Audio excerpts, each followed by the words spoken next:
What is up, everybody, and welcome back to another live stream here on the Sergeant Tank YouTube channel. My name is Jeremy. Thanks so much for joining. Today, I'm going to go over some tips and tricks regarding utilization of acrylic spawning mops. So stay tuned, sit back, grab yourself a snack and a drink, and I hope that you guys enjoy. As you would see in the pinned comment that I posted there, any super chats, super stickers, any general questions and that sort of thing, I will address at the conclusion of today's topic. So feel free to go ahead, put your questions in there. Feel free to go ahead and chat amongst yourselves. I appreciate everybody joining today, and I hope everybody had a great weekend and is having a good, relaxing day if you are off from work. And if you're working, hope that you can just sit back and tune in and just put this in kind of on the background. I will be showing some visualizations in this presentation today, so it may help to actually look at it. But again, I will try to give a good amount of information. So if you are just kind of listening to this in the background, that sort of thing, hopefully you can take something away from it. So with that being said, hopefully audio and video is okay for you guys. Feel free to just give it a thumbs up to let me know. And then we'll just kind of get the things rolling here. We got Frank Dominguez first in the house. Hope that you're doing well, my friend. Only Oscars, hello. Big Tank Hank, hello. Natural Aquariums, S, hello. So appreciate you guys joining. Feel free to go ahead and you can also share this out. And I would greatly appreciate if you guys would do that as well. Natural Aquarium said, looks good. Trimming some plants, right on. So we're going to go ahead and get to it. Like I said, just bear with me and be patient. And we'll try to get through this somewhat as quickly as possible so I can get to you guys any questions that you may have, and we will address those. So the first thing you need to think about, obviously, when it comes to utilization of spawning mops is acquiring yourself a spawning mop. So, of course, I have to obviously plug us as a business. And we do sell these, but again, you can also make them. So this one here is an olive green. You will kind of hear me throughout today's topic talk about different colors when it comes to spawning mops, and some pros and cons when it comes to different variations as far as colors. However, every one of these is made with 100% acrylic, and you can acquire that at most stores such as Walmart or anything like that. So Meyer, pretty much any one of them, you can go online and order it. I find if you can go local, they're a little bit cheaper than ordering them online. And then you can get in a big roll for right around, $5 to $10, depending on how much you get, and you can make a lot of them out of it. This one here has a cork at the top. I do have, and I forgot to link that, but down in the description, once this is concluded, there's a bunch of information already there. However, just wait until the conclusion of this, and if you want, you can check out any pertinent information, that sort of thing, which is down in the description of this live stream. And that will, I will put any other information I may have missed when it comes to that. But I do have an entire article that I put out a few years ago talking about utilization of spawning mops, some of which I'll be covering here today. But if you want it more in a article format, you can always check that out later if you want to. So that one there was the olive green. Some other items that you want to think about when it comes to utilization of various methods of spawning mops is typically when it comes to spawning mops, you're utilizing them for like rainbow fish, killifish, something where it's an egg depositing type species of fish. And I'll get more into that here in a few minutes, looking at different species, subspecies, and different families of fish and how they can kind of work. And again, kind of look at some of those pros and cons when it comes to the overall adhesive bond when it comes to the eggs themselves and how they actually attach. Another thing that I like to utilize is a 12-ounce deli cup. There's a lid that's perforated here at the top. And I already have some water in this as well. Another thing, take a look at is Icex. I pull the mop here. This is from Melanitania picta, which is your painted rainbow fish, very rare. There's only, I know in our area, there's only one or two of us that actually actively work. I want to say I'm probably one of the only ones that really produce more on a mass scale when it comes to your Melanitania picta. So you can always look that up later on. It is your painted rainbow fish, a very, very beautiful specimen. We don't have any currently available right now. I talked about this. I'm not going to really address that too much, but just kind of any questions that may come up. Hey, do you have any of these available on your website? We don't. I work several generations, and anybody that may be new, we've been dealing with direct to consumer and wholesale when it comes to captively bred home to condition since 2007. Number of different families of fish over the years. And when it comes to rainbow fish, or many of our rare type live bears, cichlids, and that sort of thing, is I work several generations in, do a lot of line breeding and that sort of thing before I even start offering them. I have a lot of them, but again, I don't foresee probably in the next maybe 2 years I'll start offering. So you guys are going to have to be patient. I build up, and it's all intentional based, long term, and sustainable. So this mop here is actually black, which is one of my favorite colors to use. But again, it just kind of depends on the species that you're working with. This one here is another color. This is more of like a forest green. Again, that pretty typical.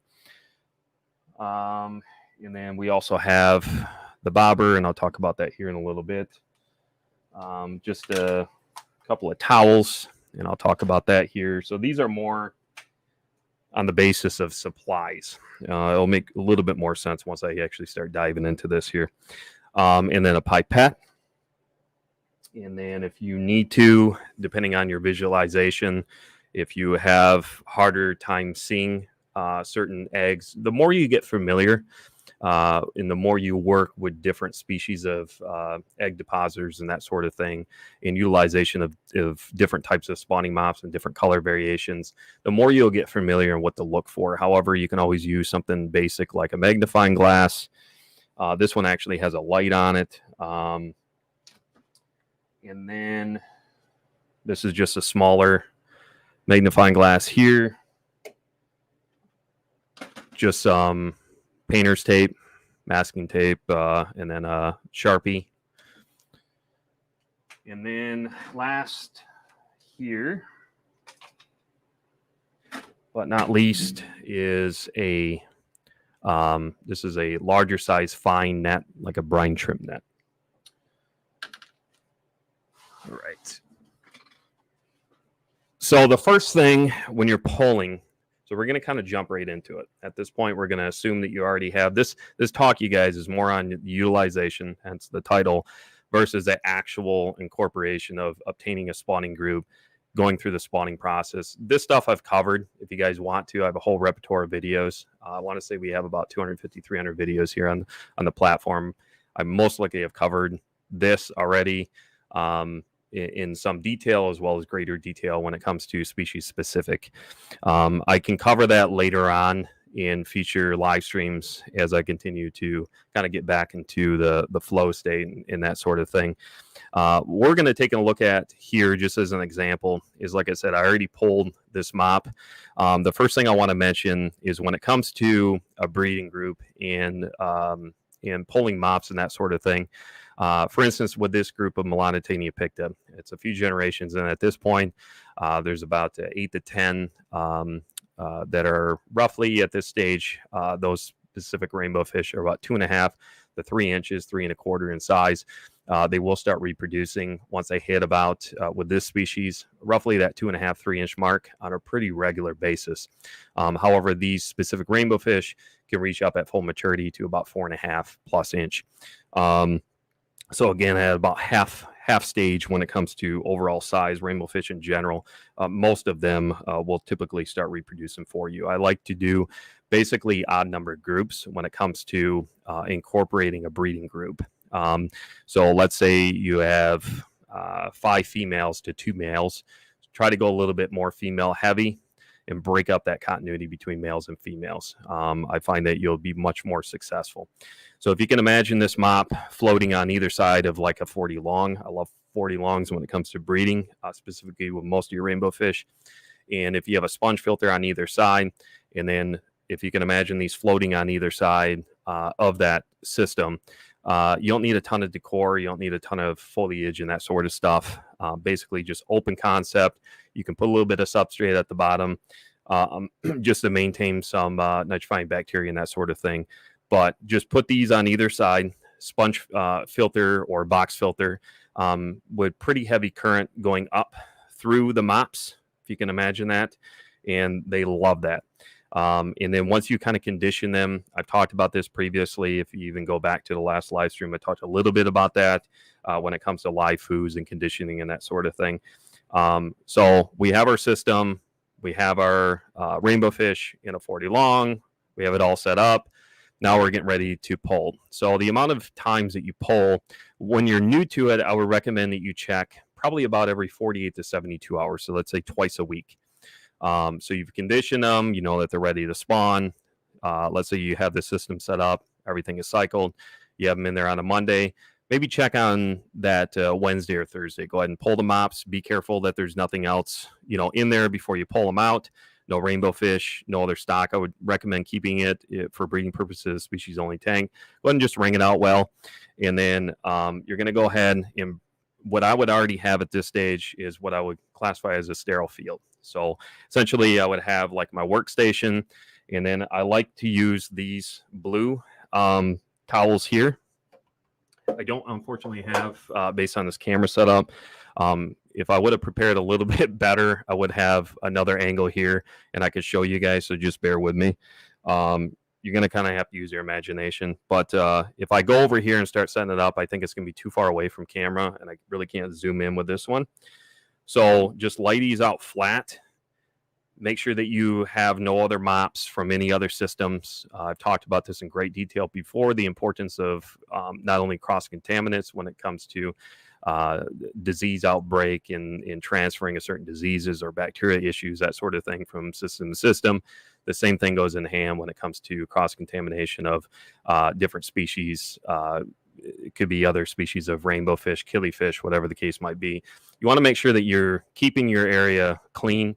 Only bring over the mops from that system, and then continue on that. Start with a new towel, because the reason I like blue is you will find, especially if you pull a mop and it has a lot of eggs on it, it wouldn't be too far-fetched to say with this specific species, if I really condition, and that's my primary focus, is I won't even start pulling a mop until I know it has at least 60 eggs on it. And the viability of those eggs, if you get a 20 or a 30% or even a 10, 15% at first, pat yourself on the back. That's phenomenal.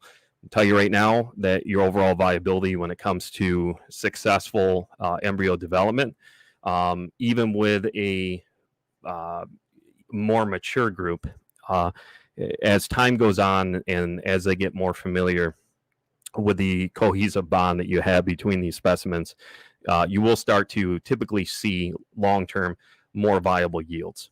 And what's neat with most rainbow fish is as they mature, they only get more stunning, and the productivity really doesn't slow down. At least in my experience, it hasn't. So you will start to find as you're starting to pull artificially raise, that's the whole basis of today's topic. I'm not going to be talking about transferring the mops to another system. I've talked about that in the past. This is really just focusing on artificial incubation, and I'll go over that here a little bit more in greater detail. So as I pull the mop, the next thing I want to utilize, and again, you guys, I have all of this down in the description for you. A lot of these supplies, anything I may have missed in today's presentation, I'll be sure to go back and add that for you guys so you can check it out later. So I like to use tweezers. So this is what I would classify as just a dull tip. You don't want the sharp type, just for puncturing purposes. And you got to keep in mind, you guys, a lot of old school methods, even to this day, a lot of people use their fingers. They get them a little bit moist and pulled off.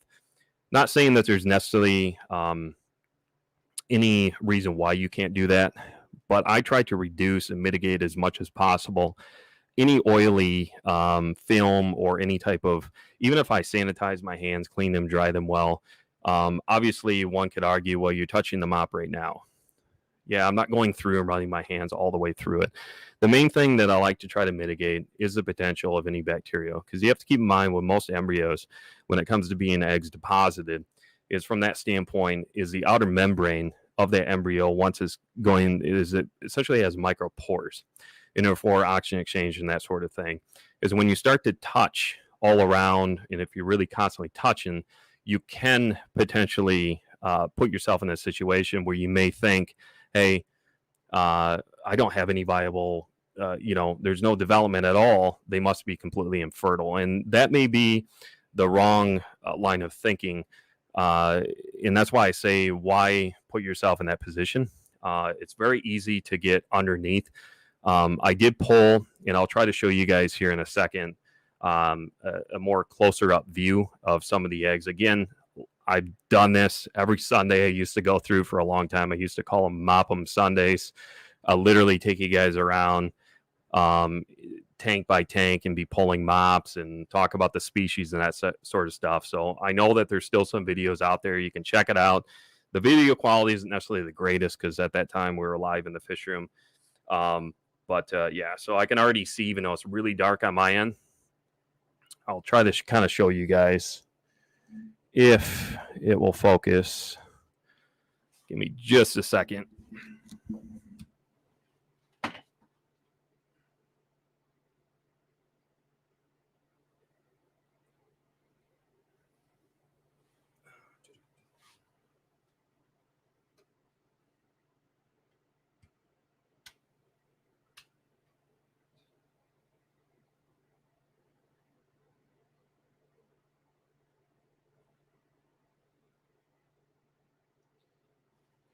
Hopefully you can kind of see that. And in today's thumbnail on this live stream, you'll see that was from several years ago. That was actually a macro shot that I did. And again, I'll try to start releasing more of that on the site, just different pictures and that sort of stuff. Maybe at some point in the future, but I have a ton of video when it comes to micro video, micro imaging and that sort of stuff. When it comes to an actual enhanced image, much closer up, even going from development to regular stage and then full on going through the egg stack, eating through that portion and becoming actually free swimming. But I think that gives you somewhat of an idea.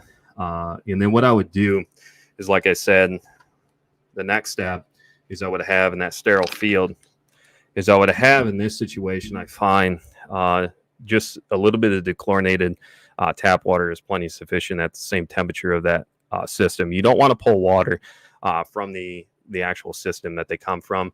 You're really introducing yourself to some negative side effects of bacterial issues. And now what I did with the tweezers. So what I would do is carefully, let's find those again. Doing this completely in the dark. You guys really can't tell that from your view.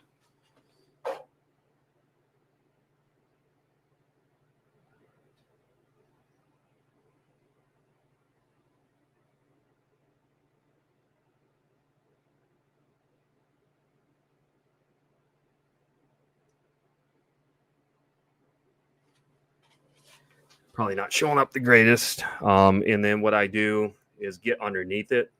Don't worry about if you do what I'm showing you, you're not going to squish them. And then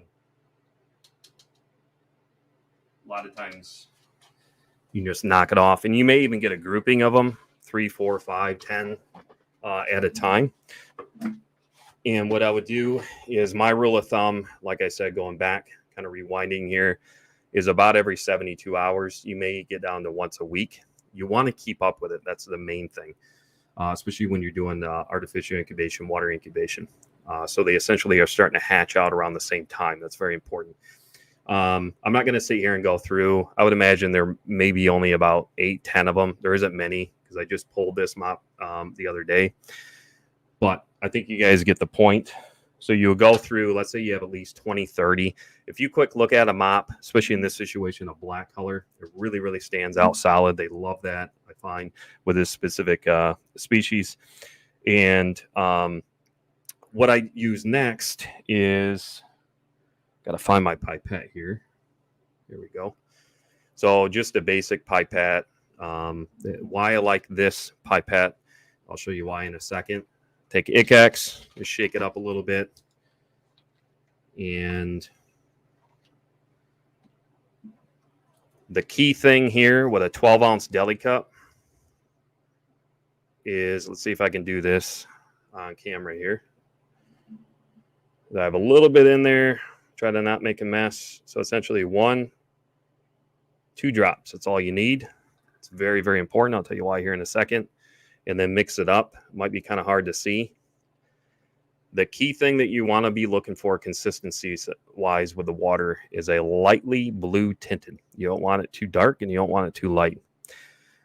So what you want to think about when it comes to embryo development is how things are developing.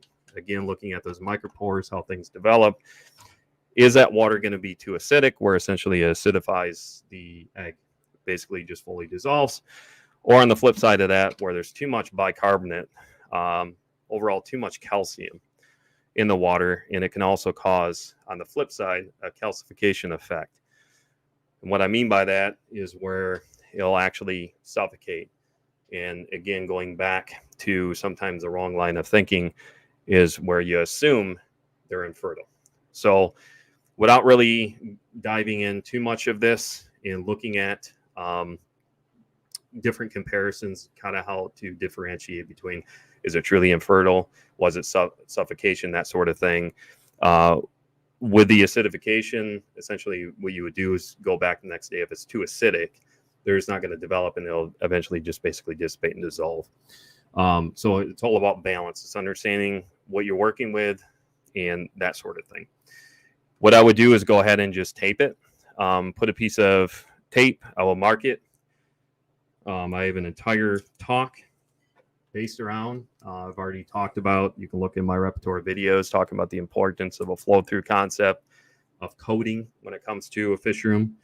And this would tie right in line with, I have a master list. I can go on my phone, on my computer. You can use a cloud service, something like Google Drive. Set yourself up with that flow through when it comes to differentiating between systems and keeping things really organized.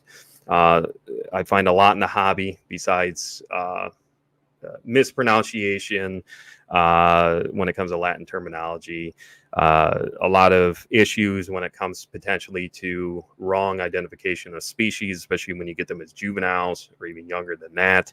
And you're kind of taking the word from somebody, you know, if you got them at an auction. It does happen, you know, it's life. We're human.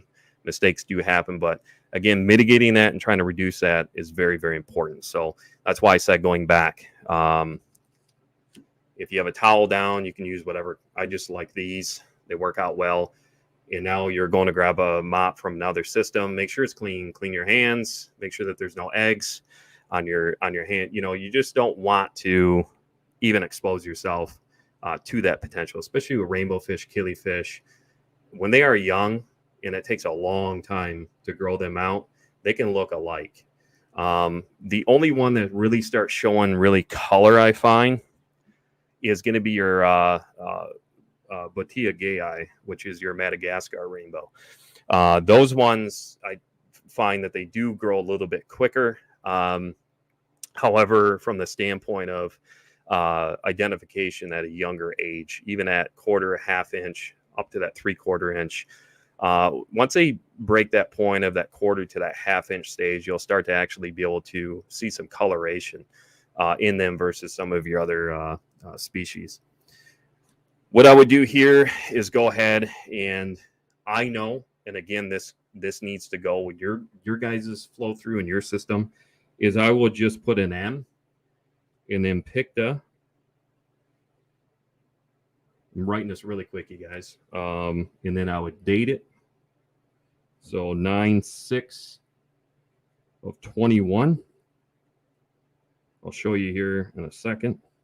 And I abbreviate that PU dot, the date. PU just stands for pulled. I know that I pulled them on. I can tell you with this species, in about that 12 to 14 day mark, they will start hatching. So then I would just put roughly 14 days from that point. You mark that on there, and then I will go ahead and just tape it. So Just tape it on there. What I find with this method,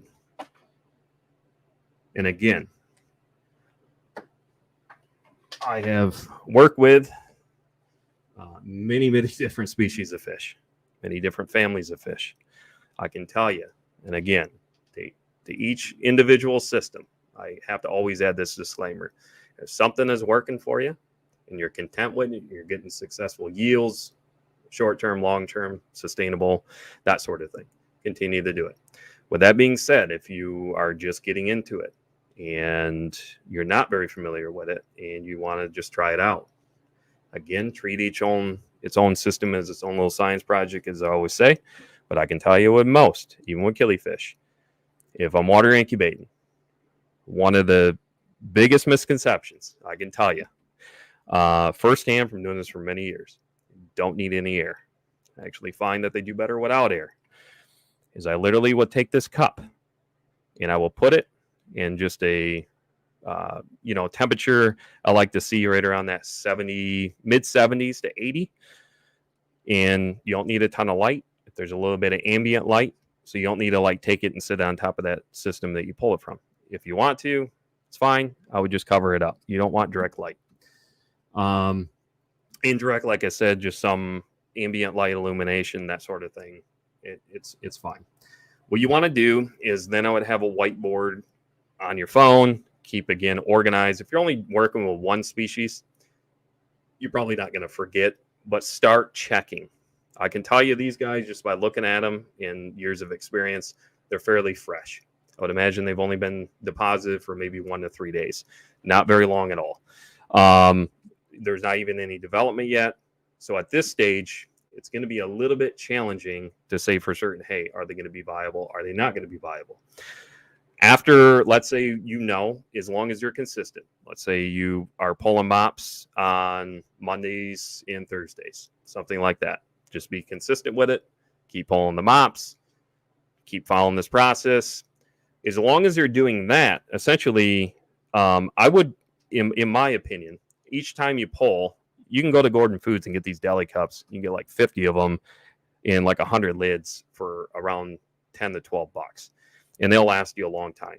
Just sanitize these in between use, fill them up, and just repeat the process, date it. And you may have several different deli cups. I wouldn't put, again, for lack of better terms, all your eggs in one basket. Even though, let's say you pulled on a Monday and you're like, well, I want to just add, I noticed now I missed, or I might have missed one of those, or now I want to just add. I, in all honesty, unless it's the same day, I wouldn't be adding them to the same deli cup. I would then go to a new one. And then from that point of view, once the stage, you want to then start conditioning these guys and slowly adapt them to a somewhat of a semi-larger system. You can use shoebox containers. I have an entire video designated to hatchery and that sort of thing when it comes to keeping things very cost effective. This is a very, very cost effective and very simplistic solution when it comes to in a very overall effective way. You don't want to do anything abrupt. So you want to make sure that these guys have fully dissolved their entire yolk sac. And then once you know they're truly fully free swimming, and they're going to be active, they're not going to be kind of like up and then doing one of these. That's why we classify them as wrigglers, where they're kind of doing one of these, shimmering all around.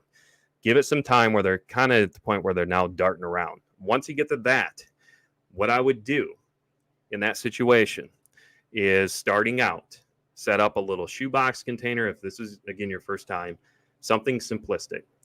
Take some water from the system that the original system where the adults are in, the breeding group. Let's say you take about 50-50. So some dechlorinated water. Make sure temperature is absolute key with these guys. You want to make sure temperature and water chemistry is on par. I would take 50-50. Take a little, make your own little filter of some sort. I apologize, you guys. The chair keeps, I haven't ordered a new chair yet, and it keeps going down. But with that being said, completely lost my train of thought. So I would take 50, maybe 30% aquarium already from that seasoned tank. just on the top, just scoop it out. Get that. When you know they're at that point, this is when you're going to set up that system that I'm referencing right now. Is once they are at that wriggler stage and they even getting to the point where you know that they're ready to start hatching, that's when you're going to set it up. Get that little shoebox container. You can use a 2.5 gallon tank, a 5.5, whatever the case might be. Do not go too big though. You got to think about oxygen exchange when these guys are really, really small. You don't want a lot of depth at first. Just start out. Again, that depth in a shoebox container is fine. You can add a little bit of hornwort, guppy grass, a little bit of foliage in there. The main thing is you don't want to be introducing a ton of unnecessary bacteria at this stage. And then once they're at the stage where you can now slowly transition them over, what I like to do is take a turkey baster out from the deli cup. I don't like to just transfer all of the water from this to that. Nice and steady. I like to take like a white measuring cup, and then I identify them very close. At this stage, again, as you get more experience, even at that stage, you can potentially identify deformities and potential long-term genetic issues. I would then, let's say everything is fine. There's, let's say 8-10 of them, just for numbers' sake, in the deli cup. I'm going to go ahead and take a turkey baster, carefully transfer that just as minimal amount of water as possible into that white measuring cup. And then as I identify, they all look good. They're fully absorbed as far as the yolk sac and that sort of thing. And then we'll go ahead and then just carefully transfer them over to that shoebox container, whatever grow out system. You can, at that point, start introducing a little bit of microworms. They will even start newly hatched baby brine shrimp. They will even start eating off from that as long as it's newly hatched. You don't want it sitting in your hatchery for too long where, overall the brine is starting to develop. And you don't need to start out with a ton of food. You can use microfauna, paramecium, that sort of thing, infusoria, what have you. Talked about that in last week's live stream. You can check that out. I will link that for you guys in the description below. So that covers the gist of many different, when it comes to mop spawning, majority, everything I'm showing you guys when it comes to a lot of your non-annual killifish, many of your rainbow fish. If I'm utilizing spawning mops for the intention of actually water artificial incubation, this is for most, this is the process I find most successful. Now, when you're working with other egg depositors, that can change. It can differentiate. I may be using hydrogen peroxide. I may be using just regular aquarium water. Again, I'm not going to spend too much time on that. I'll discuss that in a future video. I'm going to set this off to the side, and we will go on to the next thing here. And that's talking about different utilization tips besides pulling the egg, raising that up, and that sort of thing. Is you have a couple of different methods. Kind of coined the phrase Baba breeder many years ago, but we used to carry a lot of these, and you sell a lot of these when it comes to utilizing the bobber in conjunction with this versus the cork. The reason that is it's a quick release option, so those mops can fold down. Some killifish may prefer to actually spawn in a medium more towards the bottom rather than halfway point in the tank or suspended in the water column up top. And again, it's really species specific. And you may have to test out different things. That's why, again, pretty self-explanatory. You can definitely use the cork. It's just easier that way. Another tip that I've been dealing with dwarf shrimp since the mid-2000s, pretty much when they really started becoming active within the U.S. When it comes to many of your dwarf shrimp species, when you think of Neocaridina, Caridina, that sort of thing, when it comes to the transferring process. So again, redundancy is key, as I've talked about much in the past. And when I know that there's heavy production, let's say you have a 10-gallon tank, something like that, you're working with some different variations of cherry shrimp, just for simplicity's sake, throw a mop in there. You don't need more than one. Just throw one mop in there with a cork, bobber, what have you. keep it suspended. As you start developing some production, the shrimplets will actually utilize this as a safe haven.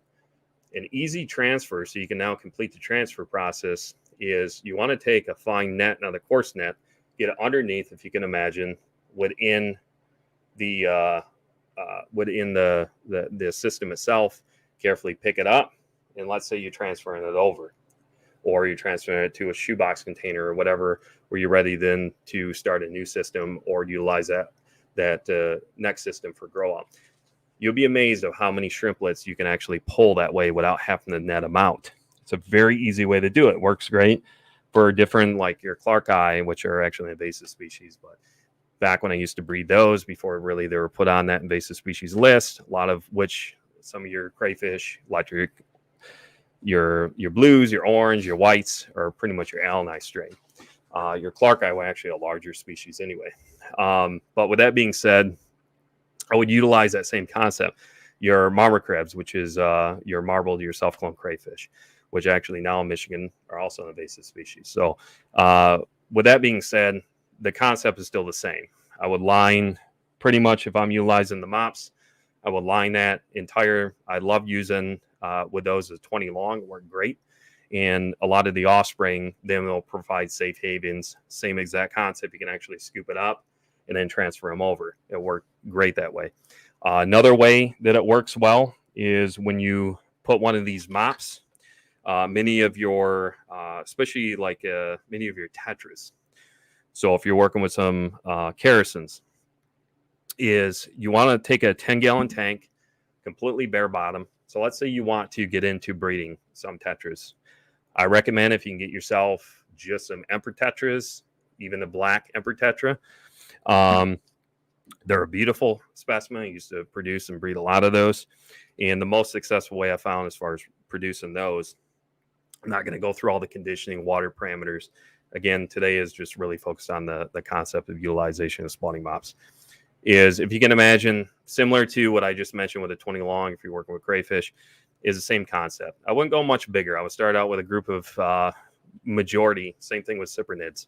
So if you're working with barbs, that sort of thing, or kerosins, danios, what have you, is I would utilize a 10-gallon for the majority of them. Now, if it's some of your larger species like your dock and sea or something like that, then yeah, you're going to want to use a larger system. But most of your community type that I'm referencing here, if you're looking at breeding, I recommend starting out with 3 females, 2 males, bare bottom, 10-gallon tank. Make sure it's well cycled, sponge filter, box filter, and then lots of spawning mops. Throw them in there. Once you condition with those guys, like I said, I've talked about this a lot in the past. When it comes to conditioning with most, it's not really necessarily you're conditioning within the same system. You're actually separating. And then there's photo periods when it comes to certain times of the day and when you actually reintroduce male with females and that sort of thing. So it can get a little bit more complex. And like I said, I can cover that a little bit greater detail in the future.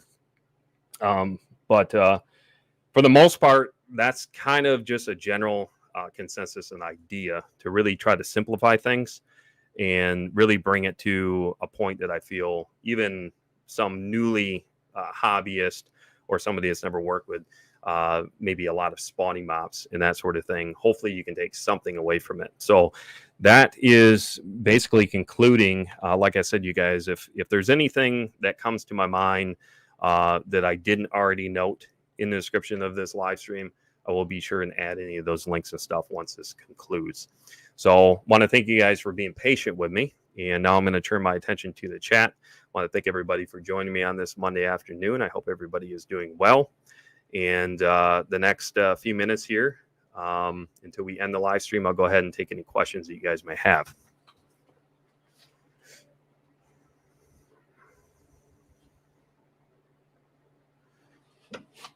And I may have to switch chairs. All right.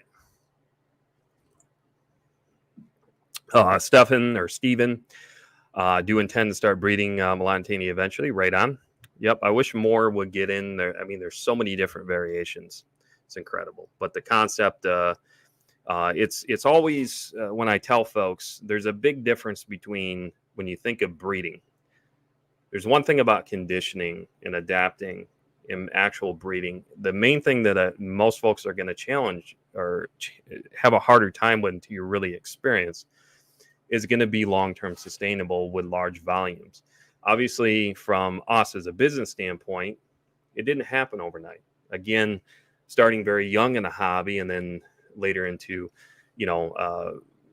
adult years, purchasing our home. I've talked about all this in the past. Obviously, then I took it from more of a hobby standpoint to a business, and that's been my focus now since 2007. And again, there's certain things that I enjoy to work with, and there's others that I may not at this time enjoy to work with. But I'm just excited to see. Another one I wish more people would get into is killifish.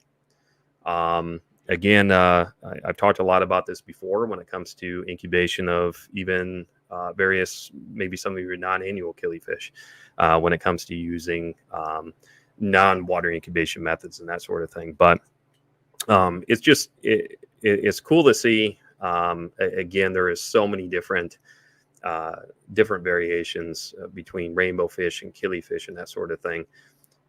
You could spend the next 20 years just, enjoying that family of fish, in all honesty, as new discoverable and newly discoverable type of species with rainbow fish and that stuff start coming into the market. Let's see. Only Oscars was mentioned. I mentioned at the beginning. I wasn't going to discuss too much today as far as now leaving them on the mop. Yes, you can. Just real quick, I can cover that in a later live stream. However, real quick, and again, you guys, if you just search the channel, you'll probably already find a lot of this addressed from years back. But with that being said, yes, you can. You can do it both ways.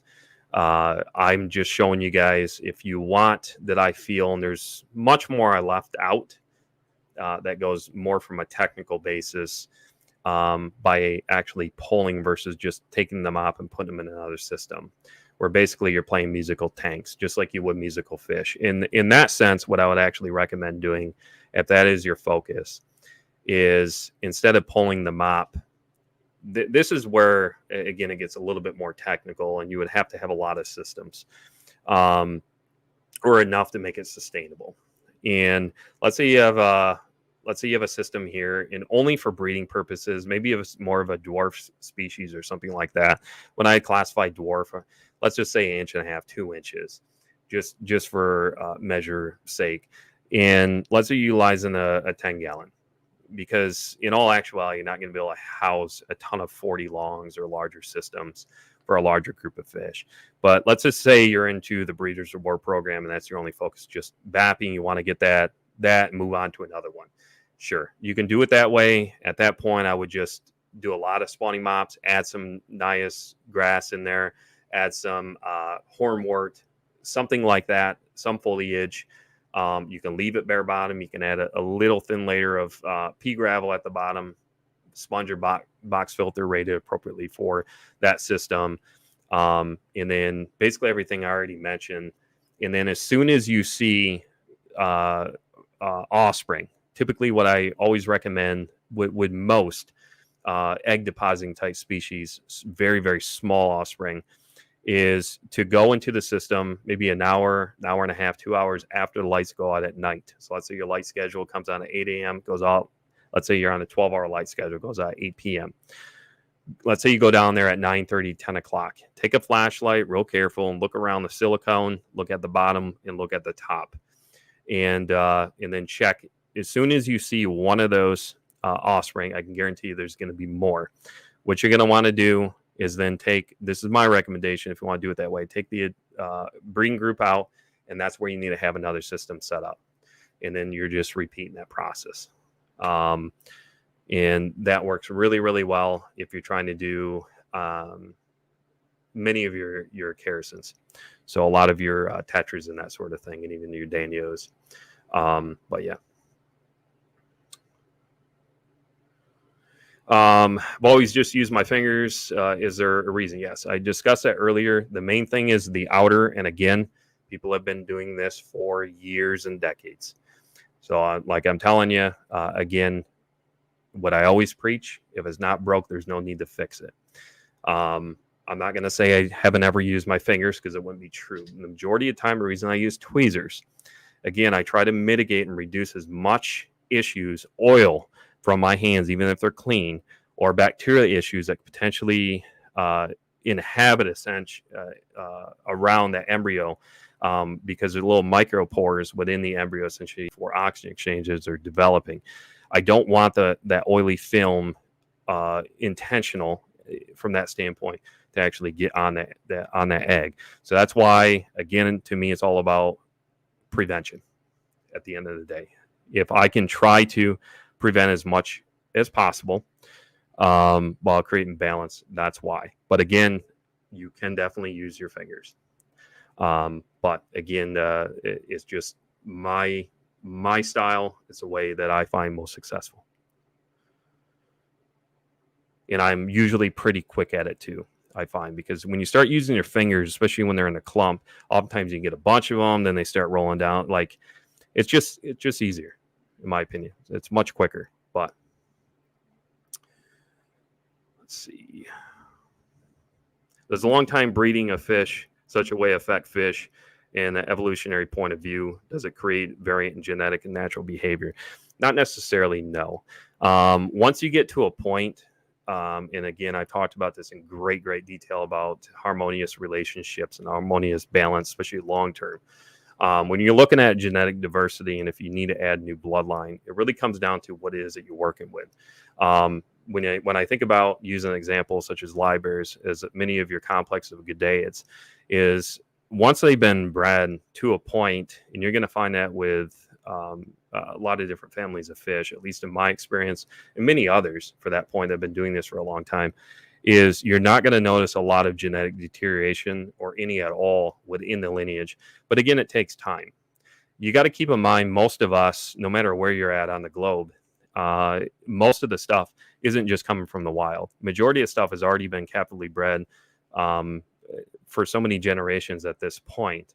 Unless you're truly getting something, direct from the wild, is actually caught, then this is a whole different conversation. However, for the most part, when things have been already domesticated and conditioned, which again is very important to us in our operation, I found much more success long term where you're not getting any type of genetic deterioration or any type of issues within the lineage through generations down the road.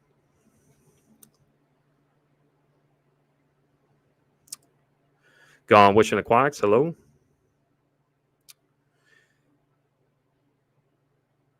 So about 12 more minutes, you guys. Feel free. If you haven't shared it out, if you haven't liked it, feel free to go ahead and do that. People can always watch this later on, even if you share it out and they don't want to watch it live.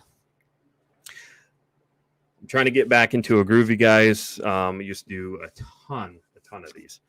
Again, I try to provide you guys somewhat more of an elaborate approach that you're going to find, and also hybridizing between an elaborate approach, scientific wise, into a hobbyist perspective, and try to bring it not only cost effective, but also somewhat, I try to simplify it.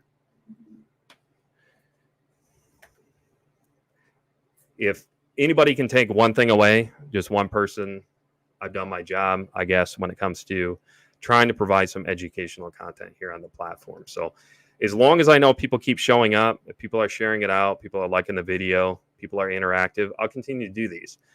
When it gets to the point where, folks, I can tell it's pretty stagnant, there isn't a lot, then, for me, I value my time just like I value all of your guys' time. And again, I'm not going to go into, family stuff and business and all of that, but just know, it's important. I value my time, and I also value anybody that shows up. So try to keep these around an hour. Try to keep them interactive. Like I said, always the first segment. That's my style. I don't like to be constantly focused on the chat. It's no disrespect to anybody that does anything in the chat. But that's been the way I've been doing it for years. I like to just get through the topic. And then once I'm through, 40 minutes or so in, then I'll go ahead and address the chat.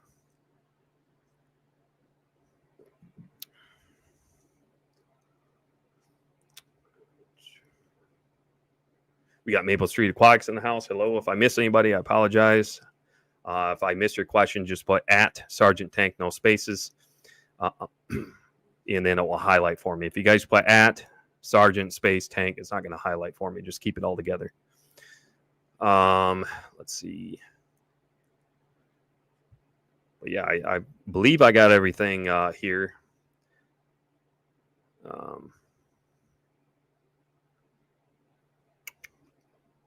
Yeah, I'm at the bottom of the chat.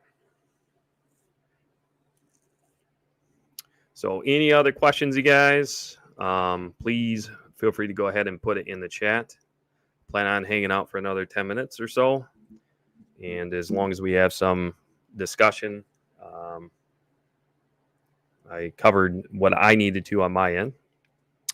Then we'll go ahead and continue this on. So we'll just go ahead and conclude the live stream.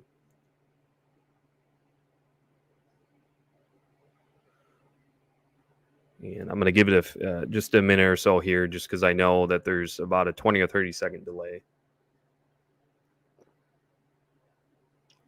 While I'm waiting here, just keep in mind, you guys, again, you can check us out at sergeanttank.com. Check out, just kind of play around in the site. You look at, I just added this past weekend. There's a collection for Tanganyikans. So I have some Neolamprologus Palker, as well as I put some Exolamprologus multifasciatus on the site as well. So if you guys are into quote unquote, some Tanganyikans, some Shelleys, that sort of thing, you can definitely check it out. I'm trying to think, but yeah, you can just go through, pretty simplistic. I try to keep it pretty smooth and streamlined for you guys, and then just click on whatever collection if you're interested. We do only ship within the continental U.S. at this point. Overnight shipping is the only option. I did adjust for you guys, try to help you out, so we'll be eating that cost. However, I did reduce the overnight shipping a little bit. Just check all of that out. I'm not going to spend all the time here discussing that, but yeah, you can check out our shipping policies, and also check out the frequently asked questions. If you scroll down, once you land on the site at the bottom, it'll have more resources there for you guys as well. Blog posts, that sort of thing.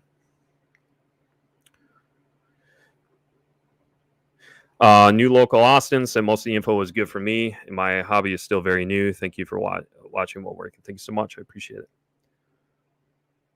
Have I pulled it? Yes. I just completed and finalized that last week. When I know I'm to the point of vats getting ready to come at the conclusion of the season, most of us within the climate, such as Michigan or surrounding states that have a similar climate to us, essentially you go from Memorial to Labor Day. That's usually kind of the rule of thumb. You kind of create a good balance there. But once I know, depending on what it is that we actually are working with in the vats outdoors during those seasonal months, if I know I'm not going to be getting any more production, then I'll go ahead, and it's important to me, all about adaptation and conditioning, to slowly start getting those guys conditioned to be adapted for back into a aquarium environment. Natural aquariums, it is just sergeanttank.com. It's actually right in the description, actually every one of the videos, but I'll go ahead. Let me see if I can add it right now. We also have all of our Sergeant Tank merchandise on there, mugs, that sort of thing. So you can get yourself mugs like this if you want to support some swag. I do a horrible job with advertising our merch, but most of the time you'll hear me anytime I mention about anything site-wise. Usually what we're known for is our livestock, but there is some dry goods on there as well. Not much, but yeah. Is there any instance in history where breeding a fish a long time completely changed how they look and behave in the wild? It's possible. That is actually a relevant and a pretty good question. There is certain, I'll put it to you this way, and it really is kind of an open-ended on my end. But from that standpoint, when I think about conservation and preservation, when you're reintroducing from the standpoint, especially like it's important to me and a few of us close friends and that sort of thing, where long term, that is my efforts. That's why I don't offer much of, there is still, I want to say 3 or 4 different species of Gadeids that we offer on the site. I've worked with over 18, but that is one that's important to me long term from a conservation preservation standpoint. It wouldn't be appropriate, I guess, from a scientific point of view, because I can only tell you based on the data that I've collected over the years and what I'm working with, because it's not like I'm transitioning from doing what I'm mentioning to reintroduction and then later on, because there's so many, even then it would be still subjective. I'm a very, very practical thinker and very much common sense. I think a lot of this stuff, oftentimes people way overthink. And again, it's no disrespect to anybody that has that mindset, but I'm very much common sense and practical thinker.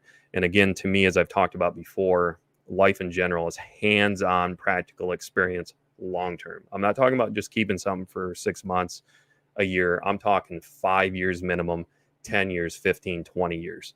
That's why even before I compile from a more anecdotal hobbyist, again, actual hands-on experience, I'm working with something for at least a year minimum before I'm even going to put out any data or information to try to help in that situation to another hobbyist.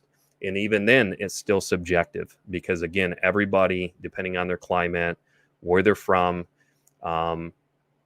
even if I was there in person, you brought me with my stuff to another place, it still may change, just because there's always variables. And that's what's so exciting about the hobby, is it's ever evolving. I mean, when you think about, and we've owned a lot of pets over the years, and we still have a lot of pets besides obviously aquatic animals, aquatic organisms, is fish keeping. Yes, it can be simplistic.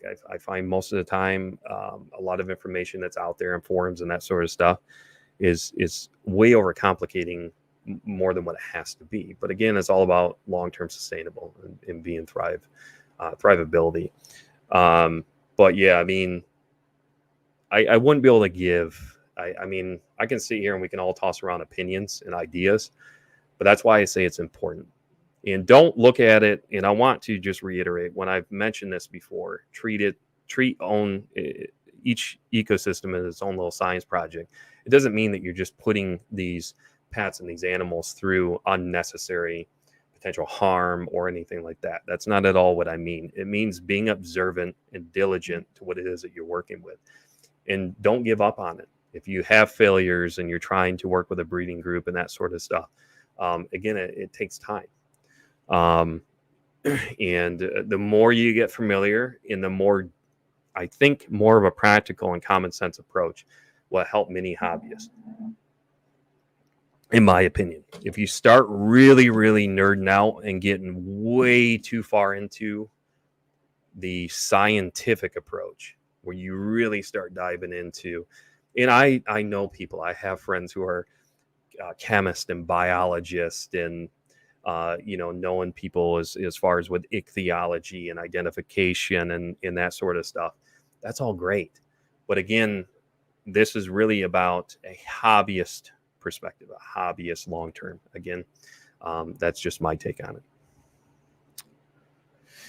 Thank you, live chat is very informational. It's great. Just want to bring more to the chat. I appreciate it. And I know that you're doing that, and I appreciate anybody that does it. Don't ever feel, if I don't have an answer, if I don't have the appropriate feedback or response, I'll either point you to somebody who may have a better idea to give you a response, or I'll just flat out tell you I don't know. But like I always mention, you guys, when it comes to digesting information, especially in this hobby, and I know some of you guys are new.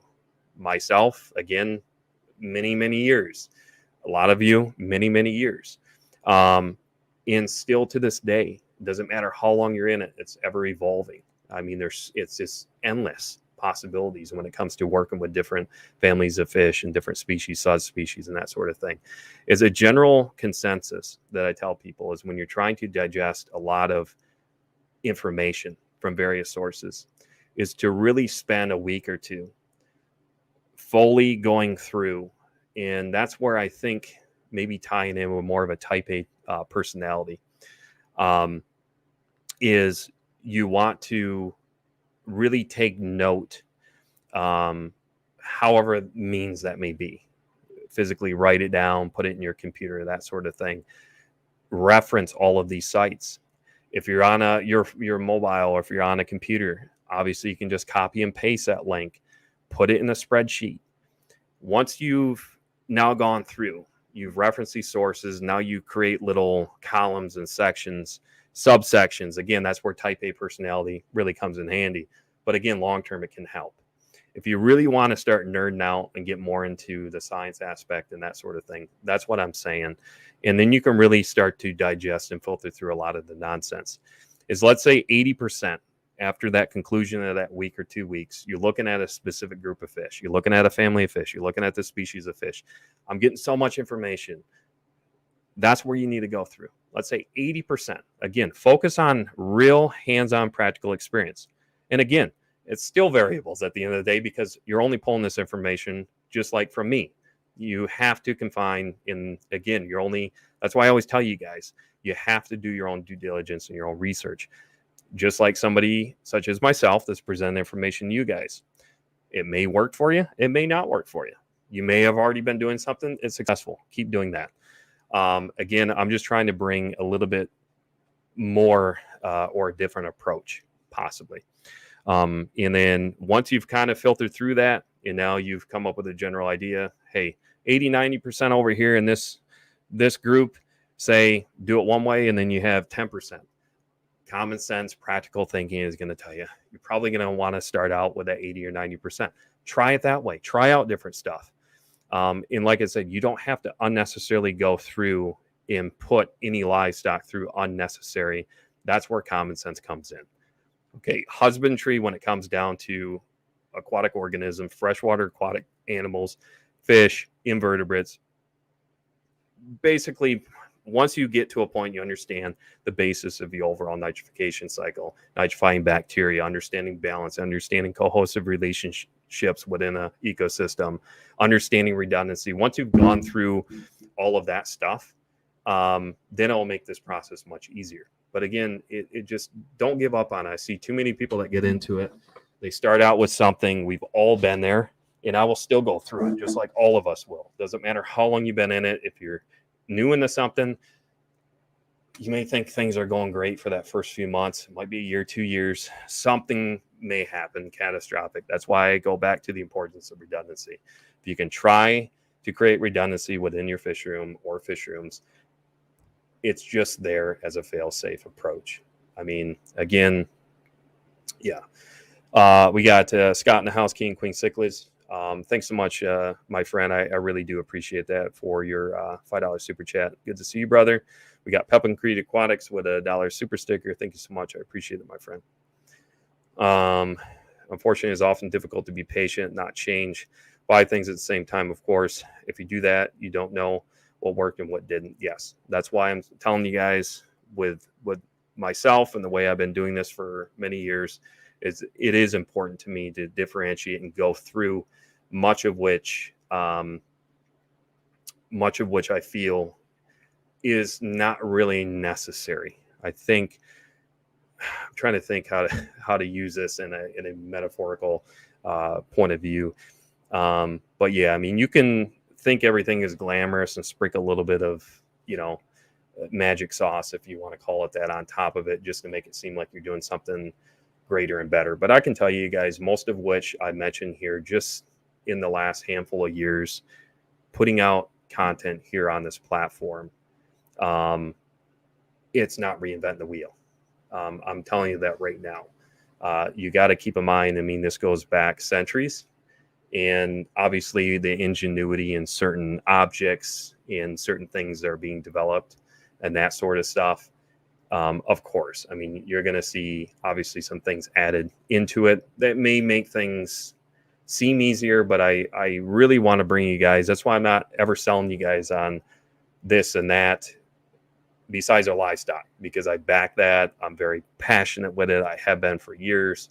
And anybody that's acquired through friends, through auctions, swaps, conventions, online over the years, knows we do put a lot of time into it. And it's important to me to see people succeed when they've acquired something. That goes for you guys as well, if you're exchanging livestock and that sort of stuff.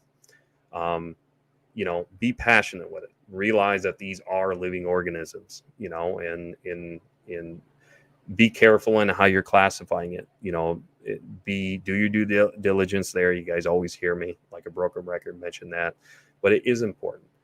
Make sure that you classify things appropriately, because again, it happens quite often. So, and that's very important to us, especially from a business standpoint. It's one thing from a hobbyist if it's mislabeled, but you can imagine the amount of negative publicity or feedback that you may get. It may not happen right away if you find out something wasn't classified appropriately. That's why you really, really have to take extra care into what it is that you're working with. We got Banatsky Tanks. Hello.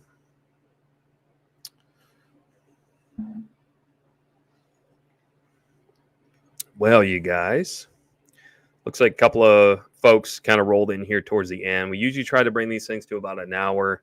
I'll take one or two more questions if you guys have it. We're going to go ahead and just wrap things up. I do get that there's about a 20 or 30 second delay. So I'll give it just a moment here. But just as a recap, again, you can check this out, give it some time to process. And then once it's uploaded, you can always just throw it on in the background if you're at work, if you're in the fish room, if you're driving, whatever the case might be, and listen to it if you would like. Let's see. If you haven't already, check us out. We are close to reaching that threshold over on just likes.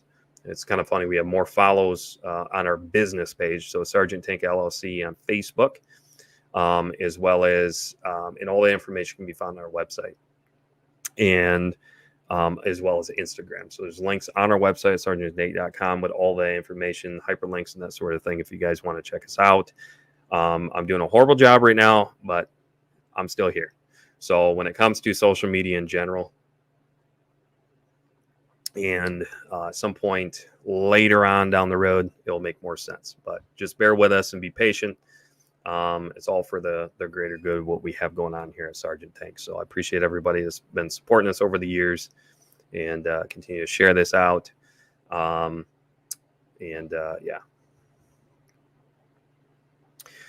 Maple Street said, are we going to stick to weekly streams? Or yes, I almost am being completely transparent. I almost forgot about the one for today. I completely forgot about even scheduling it until this morning. But yes, my plan is right now, as long as I'm feeling okay and everything, there. Keep in mind, things may happen. They may schedule a stream. That's life. I'll be sure and let you guys know, if that is the case. That's why follow us over on our community post. Make sure that notifications are on if this is what you want, so you do get notified. If I happen to update, I'll always share these to our community post, usually the morning of, and it's 1 p.m. Eastern Standard Time on Mondays. That is my plan to continue that. This is our third one, so I'll pat myself, I guess, on the back that I've been semi-consistent with at least doing 3 here. And I'll continue to try to bring you guys topic-based like this. It seems like the interaction is good. Seems like, folks like that. You guys got to keep in mind, at one point, having 180 people, even when I was at 1,500 subscribers, wasn't uncommon. But again, I was much more consistent, putting out a lot more. Obviously, the more we share it out, the more we can try to get folks in here. Obviously, as somebody who's putting out content and that sort of thing, obviously encourages us from that standpoint. Any of you guys that put out content, I would imagine, probably is the exact same way. So just lets us know from an analytical point of view, hey, people are still showing up, they're still watching it. And I get live stream, the value as far as replay isn't there as much as an edited video. But as I mentioned last week, I don't know at this point. I just being completely transparent, I don't have an answer of when I'll actually start to produce some of those shorter form content, like let's say 8-10 minute videos, that sort of thing, edited content. I don't know. So just anticipate an hour or so live stream Mondays, 1 p.m. Eastern Standard Time. And if it's scheduled, try to get it scheduled in advance so you guys have kind of be prepared to somewhat of what the topic is. And you guys keep in mind when that is scheduled, you can start already chatting. So as soon as that's uploaded, and that's kind of a tip. And I see this a lot with completely off from fish keeping. This is just a YouTube thing in general. I see this with a lot of different channels. Most of which I don't watch much fish keeping, in all honesty. I just don't watch, much in general when it comes to social media. But even other non-fish keeping related channels, I see this a lot. So on your homepage, and I've talked about this a long time ago, is on your homepage, if you are doing live streams, make sure you have a section on there, where you would have your uploaded videos, playlists, that sort of stuff on your landing page of your YouTube channel. Is make sure you have a section on there for live streams. Because you guys, if you don't do this, you're not going to get that notification, your followers, your subscribers. It's important to make sure on your landing homepage, you have live stream section on there. I'm not going to go through how to get there and all of that. It's not that difficult to do. You can just do a basic YouTube, Google search if you're not familiar with what I'm talking about, but it is important. So my point to that is you will notice on our landing page, yes, it's not at the top because I don't do as many live streams. Eventually I might bump that up. So as soon as you land on my homepage, you might see live streams towards the top. What I mean by that is you may see an upcoming live stream. It's important because you may share it to your community tab, but it's not going to be on your landing page. So, and I see that I'm talking channels that have 1 million subscribers, 500,000, 100,000, 50,000, 60,000, especially people who are doing live streams. It's very, very basic. The other thing that I find people are not doing is utilizing their URL capability. So what is it? I want to say after 100 subscribers, get yourself a custom URL. It's very easy to do. So with us, it's, YouTube, youtube.com/Sergeant Tank. So again, something very basic, but I find with people, especially if they're doing consistent live streams, because if I'm watching another big one, to me, another passion of mine I used to do a lot of is actual arm wrestling. And especially now, it's starting to get more popular in different areas. And I'm using it as an example. I'll go to some of these channels and I'm like, okay, there's a match coming up. I want to know when that is. I'll go to their page and I'll see, wait a minute, they said that it's scheduled, because I'm talking inconsistent. They're not necessarily consistent each week on the same day. Like with us, when I'm telling you guys, and that's why I'm vocally telling you to try to, from a mental note, is to tell you, hey, Sergeant Tank goes live on YouTube Monday, 1 p.m. Eastern Standard Time. Once I doing this consistent for, a handful of months, it's just repetition. You guys know. And I get it. I know that there's schedules out there. I understand all of that. But again, for anybody new, maybe people coming to the platform on YouTube, just keep that in mind. I feel it probably doesn't help a lot, especially if you guys are doing live streams. Just make sure that's on there. So you will notice when you go to youtube.com/Sergeant Tank, once you land our homepage, you will see a section on there of an upcoming live stream. If you click on that, now you can already start chatting. You can already start chatting live, even though it's not live, but you can already put in any questions or comments. I will try to pay attention to that. So the reason I went through that whole spiel is from that point of view. If you guys want us to already start putting in comments already in the live, once it's already scheduled, feel free to go ahead and do it. It's not going to hurt nothing. But I see more channels, especially established channels, that don't have that. I could tell you right now, there's 20 right off the top of my head that do live streams, and they don't have that on their homepage. I don't understand why. But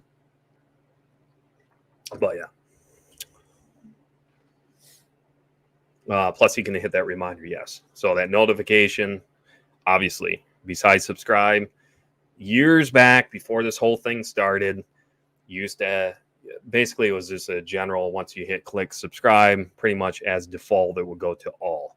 At least most of the ones I was subscribing to. Now it's like you literally have to go, might be that middle bubble. So once you subscribe to a channel and then hit that notification bell, then you hit all for all notifications.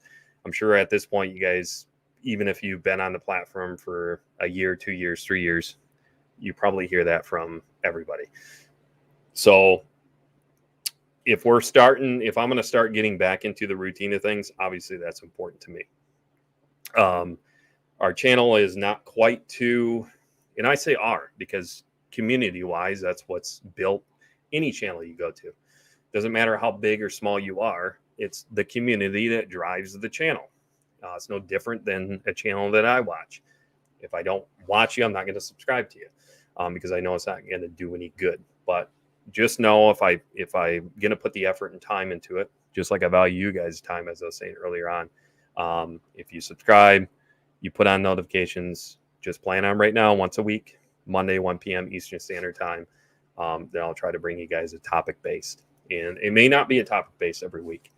I won't really know how the community provides feedback or how they're taking to it until really analytics don't lie. So the back end on my YouTube, I'll know, hey, are people engaging? What do they like it? Are they sharing it out? That sort of stuff.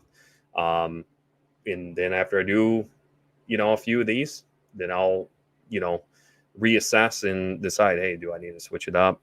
Or do I just continue to, kind of stick with what I'm doing? Natural Aquarium said I have a section for past and future live streams. Perfect. Let's see. All right. Any other questions, you guys? Any other questions? We're about 17 minutes past the hour point. And like I said, I know that there's about a 30 or 40 second delay.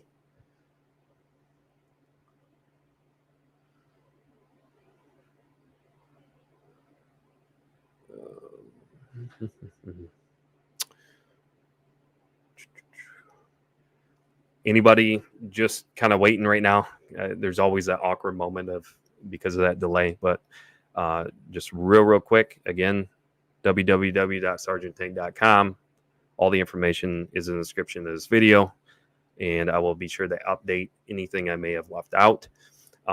Much more information that you can find over on the site. I try to keep everything in one spot for you guys. So contact, if you need to get in contact for whatever reason with us, all of that can be done through the website.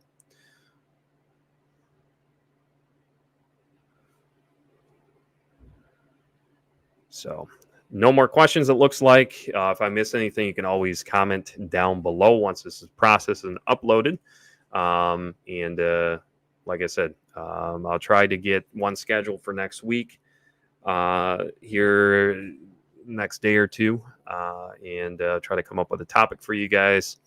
And again, hopefully I'll see you guys back here next Monday, 1 p.m. Eastern Standard Time. If anything comes up, you guys, again, just realize I have a family, got 4 kids. Anybody that knows, it can get pretty chaotic, especially the way things have been around the world, in the last, a couple of years. So I want to appreciate everybody. Appreciate for any super stickers, super chats. If I missed anything, I will address it next week. With that being said, you guys make it a great rest of your day, and hopefully I'll see you guys back here next week, Monday at 1 p.m. Eastern Standard Time.